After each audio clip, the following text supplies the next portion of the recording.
Selamat pagi, perkenalkan nama saya Valeria Aula, NIM 19104168895, kelas Manajemen A2 Pagi, dosen Bapak Adi Mursalin, Sarjana Manajemen Magister Manajemen, mata kuliah Manajemen Pemasaran 2.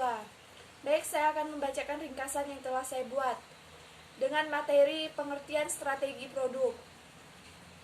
Strategi produk adalah suatu strategi yang dilaksanakan oleh suatu perusahaan yang berkaitan dengan produk yang dipasarkan dan juga berhubungan dengan hal-hal lain atau atribut yang lain melekat pada produk tersebut. Hanya dengan kepuasan konsumen, maka perusahaan akan mendapatkan keuntungan. Jadi, kepuasan konsumen haruslah menjadi dasar utama bagi perencanaan strategi produk. Dengan demikian, produsen atau penjual harus menyediakan produk yang sesuai dengan keinginan konsumen.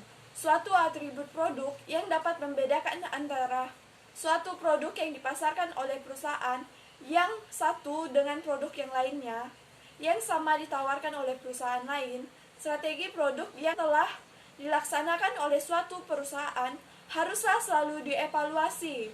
Apakah atribut-atributnya betul sudah cocok atau sesuai dengan selera serta keinginan konsumennya, yang mana akan selalu mengalami pergeseran serta perkembangan.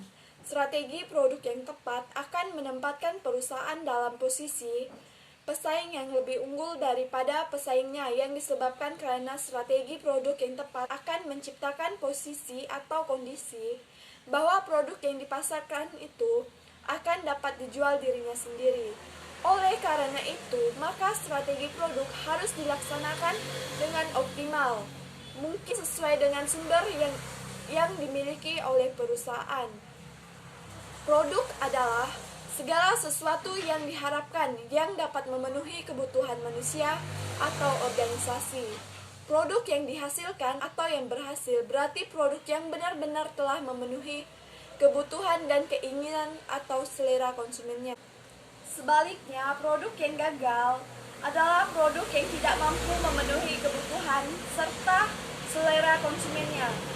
Keberhasilan suatu produk diukur dari kemampuan produk itu untuk memenuhi kebutuhan sejumlah manusia yang cukup luas. Jadi, dengan kata lain, harus mampu memperoleh keberhasilan ekonomis yang tinggi. Suatu produk yang baru yang akan berhasil serta akan mulai diperkenalkan atau dilansir, launching the now produk, haruslah direncanakan dengan teliti agar nantinya akan menjadi produk yang berhasil. Keberhasilan itu akan sangat ditentukan oleh sifat-sifat yang terkandung dalam produk tersebut, baik sifat yang kasat mata maupun yang tidak kasat mata. Sifat-sifat produk tersebut merupakan komponen-komponen yang membentuk, disebut dengan atribut produk, yang dapat berupa bentuk yang manis, daya tahannya yang tinggi, warnanya yang menarik, ataupun mereknya yang sudah dikenal.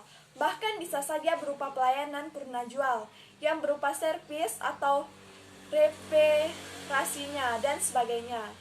Keberhasilan dari suatu produk baru yang mulai diperkenalkan atau diintroduksikan di pasar dapat memakan waktu yang lama. Akan tetapi ada pula yang cepat dikenal dan disenangi konsumen. Perjalanan hidup suatu produk dari mulai diperkenalkan sampai mati itulah disebut siklus hidup produk atau daur hidup produk atau produk life cycle. Perusahaan yang berusaha memasarkan berbagai macam produk sering disebut menjalankan produk portfolio atau portfolio produk. Produk dapat mencangkup benda fisik, jasa, petisi, tempat, organisasi, ataupun idea. Berdasarkan pengertian di atas, maka terdapat 3 aspek dari produk yang perlu diperhatikan agar memudahkan dalam mempelajari strategi produk. Antara lain, yang pertama, produk inti merupakan manfaat inti yang ditampilkan oleh suatu produk kepada konsumen dalam memenuhi kebutuhan serta keinginannya. Dengan kata lain, manfaat produk yang diharapkan itulah merupakan produk inti. Dengan demikian, tugas utama pemasaran adalah menjual manfaat produk inti dari produk yang dipasarkannya. Masing-masing produk memiliki produk inti tersendiri.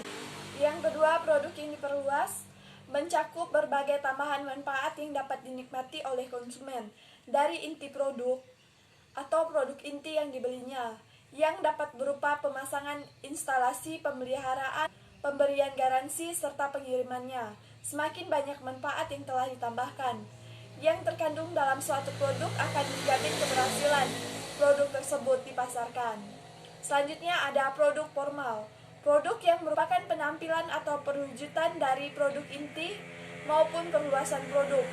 Produk formal inilah yang lebih dikenal oleh kebanyakan pembeli sebagai daya tarik yang tampak langsung atau tangible observed di mata konsumen. Selanjutnya, 5 langkah membuat strategi marketing yang efektif. Yang pertama, STP market. Yang kedua, marketing mix. Yang ketiga, bangun kreativitas marketing. Yang keempat, konsisten atau fokus. Yang kelima, evaluasi. Cara memasarkan suatu produk, kenali pasar atau pelanggan. Mengenali pasar adalah hal yang sangat penting untuk kamu lakukan pertama kali. Memilih lokasi pasar yang tepat, memanfaatkan sosial media, menawarkan promo yang menarik, mengikuti tren atau perkembangan zaman. Strategi pemasaran 4P merupakan kumpulan alat pemasaran taktis yang terdiri dari produk, price, place, dan promosi yang dipadukan agar menghasilkan respon yang diinginkan di pasar. 1. Produk.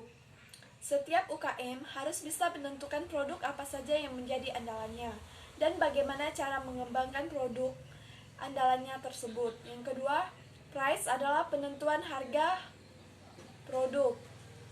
Penentuan harga produk sangat menentukan dalam kesuksesan suatu proses penjualan.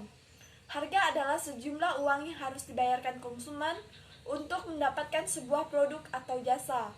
Dalam bauran pemasaran, harga merupakan salah satu faktor yang sangat penting yang mempengaruhi suatu produk. Tinggi atau rendahnya harga selalu menjadi perhatian utama bagi konsumen saat mereka mencari suatu produk, sehingga harga yang ditawarkan menjadi bahan pertimbangan yang khusus sebelum mereka memutuskan untuk membeli barang manapun menggunakan suatu jasa. Dari kebiasaan para konsumen dapat disimpulkan bahwa strategi penetapan harga sangat berpengaruh terhadap penjualan maupun pemasaran produk yang ditawarkan. Yang ketiga, price. Dalam strategi pemasaran, adanya pemilihan lokasi usaha yang strategis menjadi salah satu faktor yang mempengaruhi kesuksesan pemasaran dari sebuah usaha. Semakin strategis lokasi yang dipilih, maka semakin tinggi pula tingkat penjualan dan berpengaruh terhadap yang mendukung kesuksesan suatu usaha. Yang keempat, promosi. Kegiatan promosi bisnis merupakan bagian dari strategi pemasaran yang sangat dibutuhkan sebuah usaha, baik usaha kecil maupun usaha yang sudah berkembang besar.